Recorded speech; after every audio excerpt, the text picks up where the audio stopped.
নমস্কার বন্ধুরা, সকলে কেমন আছেন? আশা করি সকলে ভালো আছেন। এন্টারটেন বাংলা চ্যানেলের আরও একটি নতুন ভিডিওতে সকল বন্ধুদের জানাই স্বাগত। বড়দেরকে প্রণাম, ছোটদেরকে অনেক অনেক ভালোবাসা। আজকে চলে এসেছি একটি কালী মন্দিরে, যেটা আজ থেকে প্রায় 600 বছর আগে ডাকাতদের ডেরা ছিল। এইটা ছিল তখন ডাকাত কালীর মন্দির। তবে বর্তমানে এই মন্দিরটি সিদ্ধেশ্বরী কালী মন্দির নামেই পরিচিত।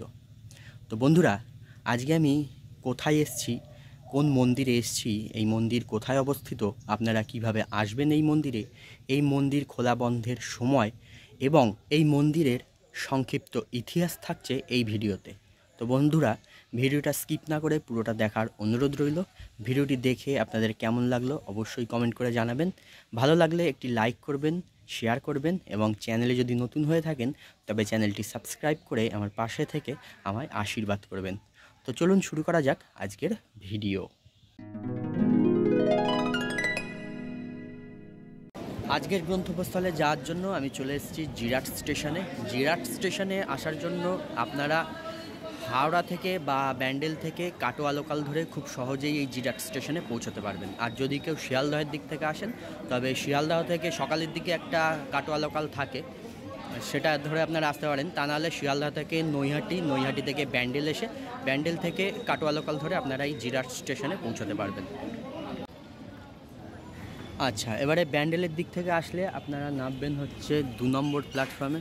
আর 2 নম্বর প্ল্যাটফর্মে নেমে এই যে এইখান থেকে দেখুন, এই যে ওভারব্রিজ উঠে গেছে, আর ওভারব্রিজের পাশ থেকেই এই রাস্তাটা নেমে গেছে, সোজা একদম মেন রোডে গিয়ে উঠছে।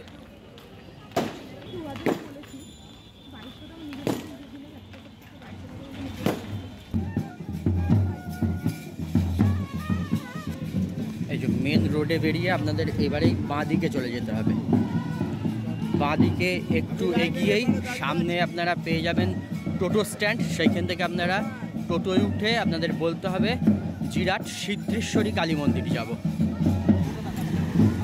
এই যে দেখুন, এখানে টিকিট কাউন্টার, এই টিকিট কাউন্টারের পাশেই হচ্ছে এই টোটো স্ট্যান্ড।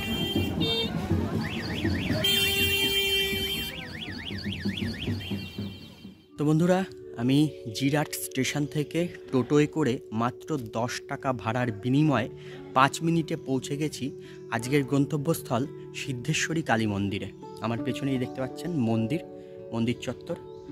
আর মন্দির চত্বরটা কিন্তু খুব নিরিবিলি, শান্ত, একদম শুনশান। এই হচ্ছে মন্দির, একদম রাস্তার ধারেই দেখুন মন্দির। এই দিকে হচ্ছে স্টেশন। আমি এই দিক থেকে আসলাম, এদিক থেকে এসে একদম মন্দিরের সামনেই নামলাম টোটো থেকে। সামনে নেমেই হচ্ছে এই মন্দির প্রাঙ্গণ। এই যে এইদিকে হচ্ছে মা কালীর মন্দির, যেটা মা সিদ্ধেশ্বরী। আর মা সিদ্ধেশ্বরী মন্দিরের সামনাসামনি হচ্ছে শ্রী শ্রী কাল ভৈরবের মন্দির। এটা হচ্ছে শ্রী শ্রী কাল ভৈরবের মন্দির। পুরো মন্দির চত্বর কিন্তু একদম শুনশান, কোনো লোকজন নেই, একদমই খুব শান্ত, নিরিবিলি, খুব সুন্দর জায়গা একদম। আর প্রচুর গাছপালা রয়েছে, দেখুন বড় বড় প্রচুর গাছপালা রয়েছে। মন্দির প্রাঙ্গণেই রয়েছে দেখুন, এখানে একটি বট গাছ আর একটা রয়েছে অশ্বত্থ গাছ। এই যে এইটা হচ্ছে বট গাছ আর এইটা হচ্ছে অশ্বত্থ গাছ। এই অশ্বত্থ গাছটা কিন্তু দেখেই বোঝা যাচ্ছে এটা বহু প্রাচীন একটি অশ্বত্থ গাছ। এই যে বিশাল বড়, আর এর গোড়াটা দেখুন বিশাল মোটা। এছাড়াও আরও বিভিন্ন গাছ রয়েছে, বড় বড় শাল গাছ রয়েছে। তারপরে একদম মন্দিরের সামনেই রয়েছে এই একটা বেল গাছ। এই যে দেখতে পাচ্ছেন, এই একটা বেল গাছ রয়েছে। এই বেল গাছটাও বহু পুরনো, এটা কিন্তু দেখেই বোঝা যাচ্ছে। এই বেল গাছটাও প্রচুর মোটা আর বিশাল বড় গাছটা। পুরো মন্দির প্রাঙ্গণ চারিদিকে একদম গাছে গাছে ঘেরা, অসাধারণ সুন্দর, প্রকৃতির মাঝখানে একদম এই মন্দির। এ হচ্ছে মায়ের মূল মন্দির। মন্দিরের দরজা এখনও খোলা হয়নি, সামনের যে গেটটা লোহার সেটা এখনও খোলা হয়নি, তবে গর্ভগৃহের দরজা খোলা রয়েছে। আর মায়ের মন্দিরের ঠিক সামনেই রয়েছে এই একটা বলিপীঠ। যে এখানে রয়েছে বলিপীঠ, আর এই বলিপীঠের সামনেই এই বেলগাছটা, আর এই বেলগাছের গোড়ায় দেখুন এখানে শিবলিঙ্গ রয়েছে, ছোট ছোট শিবলিঙ্গ রয়েছে। আর মায়ের মন্দিরের সোজাসুজি এই কাল ভৈরবের মন্দির। কাল ভৈরবের মন্দিরটা কিন্তু টেরাকোটার কাজ করা।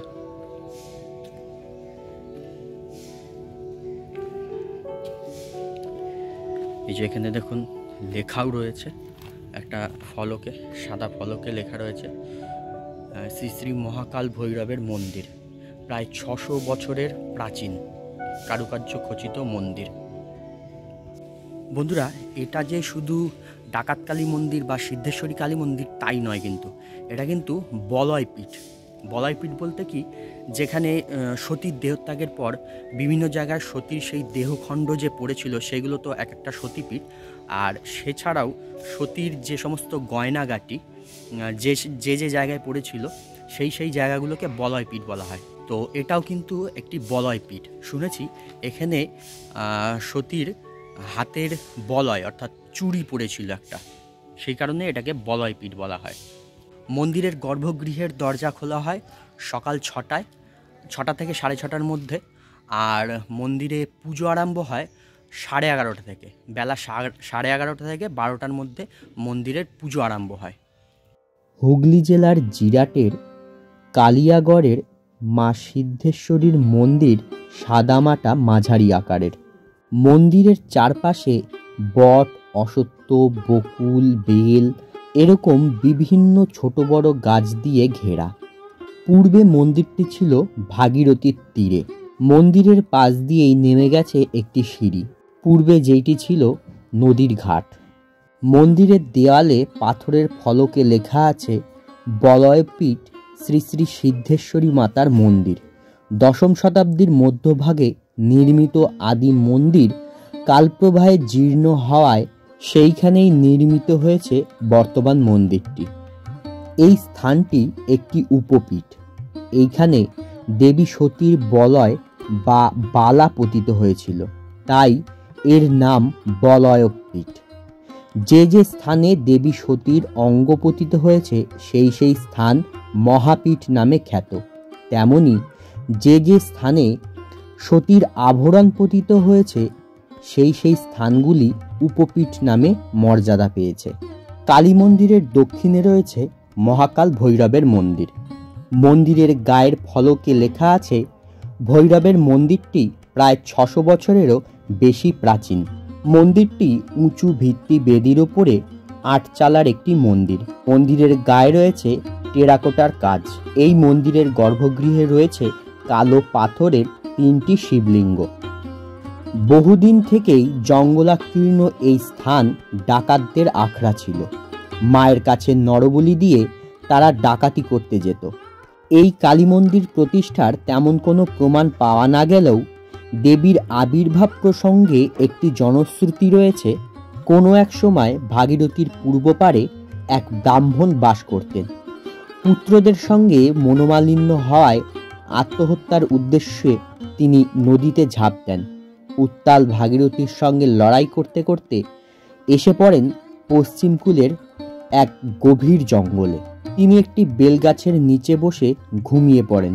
এই সময় স্বয়ং মা কালী তার স্বপ্নে দেখা দিয়ে বলেন মা কালীর পুজো করতে, এবং মা কালী বলেন যে তার পুজোর আয়োজন সে নিজেই করবে। স্বপ্নাদেশ পেয়ে ব্রাহ্মণ ভাগীরথীতে স্নান করে পিছন ফিরে দেখলেন পুজোর নানান উপকরণ। এইভাবেই প্রতিদিন ব্রাহ্মণ পুজোর নানান উপকরণ পেতে থাকেন এবং পুজোর শেষে প্রসাদ খেয়ে জীবন ধারণ করতে লাগেন। এদিকে ব্রাহ্মণ পুত্র পিতার খোঁজ করতে করতে চলে আসেন এই স্থানে। এই স্থানে এসে ব্রাহ্মণকে ফিরে যাওয়ার অনুরোধ করে। ব্রাহ্মণ কিছুতেই ফিরতে চান না। ফলে উপায় না দেখে ব্রাহ্মণ পুত্র ভাগীরথীর পশ্চিম তীরেই বসতি স্থাপন করলেন এবং এই স্থানের নাম দিলেন মায়ের নাম অনুসারে কালিয়াগড়। বর্তমানে ট্রাস্ট গঠন করে মায়ের সেবা কার্য চলে। দীপান্বিতা অমাবস্যার মধ্যরাতে মায়ের মহাপুজো হয়। এছাড়াও দুর্গা পুজোর 3 দিন, লক্ষ্মী পুজো, জগদ্ধাত্রী পুজো, বকুল অমাবস্যা, রটন্তী অমাবস্যা, ফলহারিণী অমাবস্যা, রথযাত্রা এবং জন্মাষ্টমীতে ধুমধাম করে এখানে বিভিন্ন অনুষ্ঠান অনুষ্ঠিত হয়। এছাড়াও বিভিন্ন শাক্ত ও বৈষ্ণব তিথিতে মায়ের বিশেষ পূজা হয়। আষাঢ় মাসের পূর্ণিমায় স্নানযাত্রার দিন মায়ের জন্মদিন পালন করা হয় এই মন্দিরে। গর্ভগৃহের দরজা দেখুন খোলা রয়েছে, তবে সামনের গ্রিলটা দেয়া বলে ভেতরে ঢুকতে পারছি না। আমি দূর থেকেই তাই জন্যে আপনাদের একটুখানি দর্শন করানোর চেষ্টা করছি। তবে মন্দিরের এই দরজা খোলা পর্যন্ত আমি অপেক্ষা করব আপনাদের, যাতে মাকে একটু সামনে থেকে দর্শন করাতে পারি।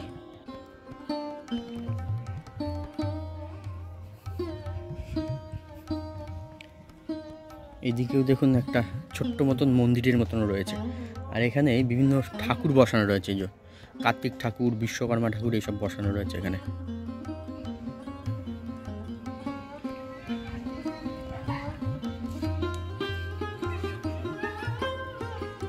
মায়ের মন্দিরের সামনেই এই হচ্ছে কালভৈরবের মন্দির।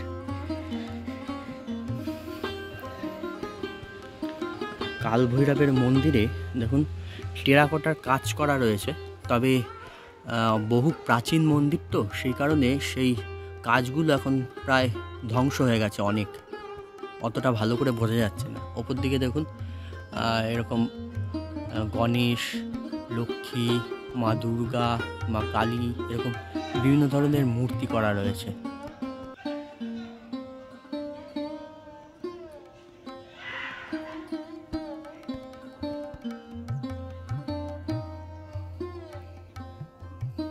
এই যে এখানে দেখুন লেখা রয়েছে বলয়পীঠ।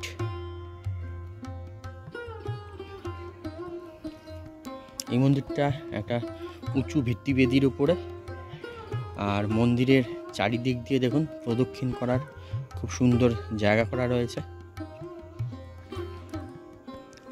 আর এইখানে এই দরজাটা জানলাটা খোলা রয়েছে, এই জানলা দিয়ে এই যে বাবাকে দর্শন করা যাচ্ছে। এখান থেকে ভেতরে শিবলিঙ্গ রয়েছে, কালো পাথরের 3টে শিবলিঙ্গ রয়েছে এখানে।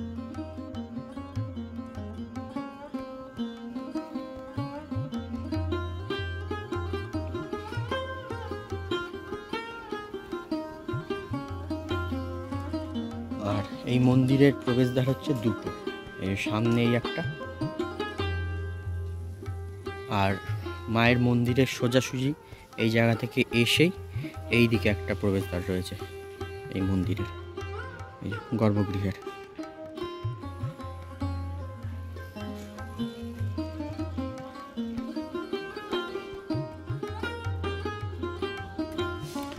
অতীতে এই মন্দিরের পাশ দিয়ে বয়ে যেত গঙ্গা।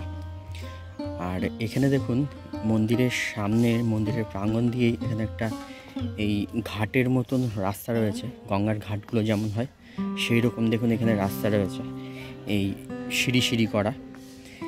হয়তো এটা একসময় গঙ্গারই ঘাট ছিল, তবে সেই গঙ্গা এখন বহু দূর চলে গেছে। আর এই সিঁড়ি দিয়ে নেমে গেছে দেখুন, সামনে এখন একটা রাস্তা হয়ে গেছে।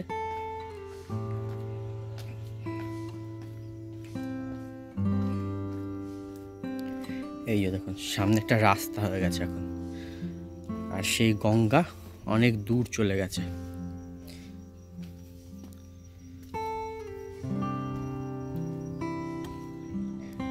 এখান থেকে নেমে এসে যে সামনে একদম খোলা মাঠ, মাঠে দেখুন চাষবাস হচ্ছে।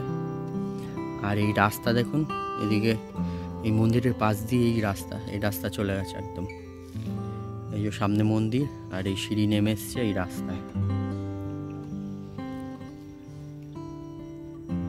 মন্দিরের গর্ভগৃহের দরজা খুলে গেছে, তো চলুন এইবারে মন্দিরের গর্ভগৃহে আমরা মা সিদ্ধেশ্বরীকে দর্শন করে নিই।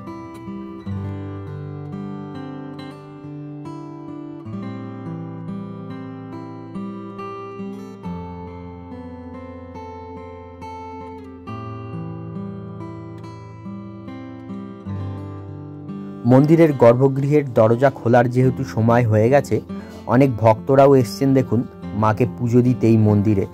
তো এবারে চলুন সমস্ত ভক্তদের সঙ্গে আমরাও মাকে দর্শন করে নিই।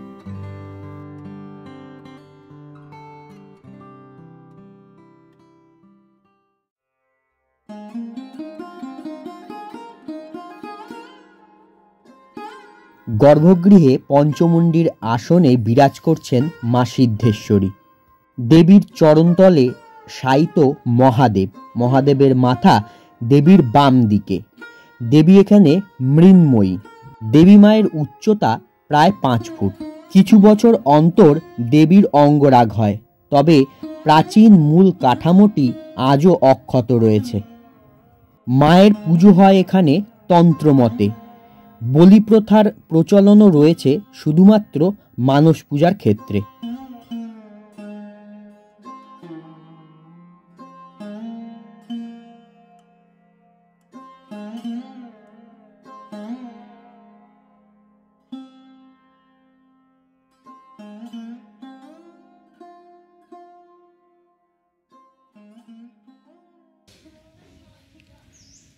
মন্দিরের পাশেই রয়েছে একটা আম বাগান।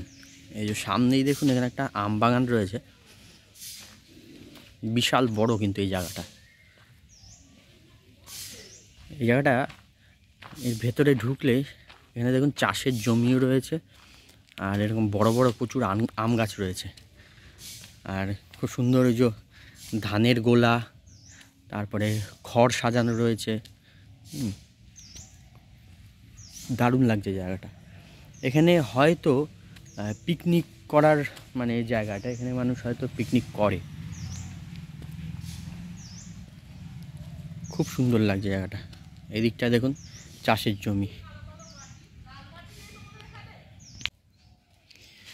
বড় বড় গাছপালার মধ্যে চারিদিকে একটা শান্ত নিরিবিলি শুনশান পরিবেশ।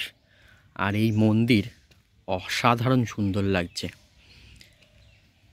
একটা বেশ আধ্যাত্মিক ভাব রয়েছে এই মন্দির প্রাঙ্গণে। তো বন্ধুরা, জিরাটের এই সিদ্ধেশ্বরী কালী মন্দিরের ভিডিও আপনাদের কেমন লাগলো অবশ্যই কমেন্ট করে জানাবেন।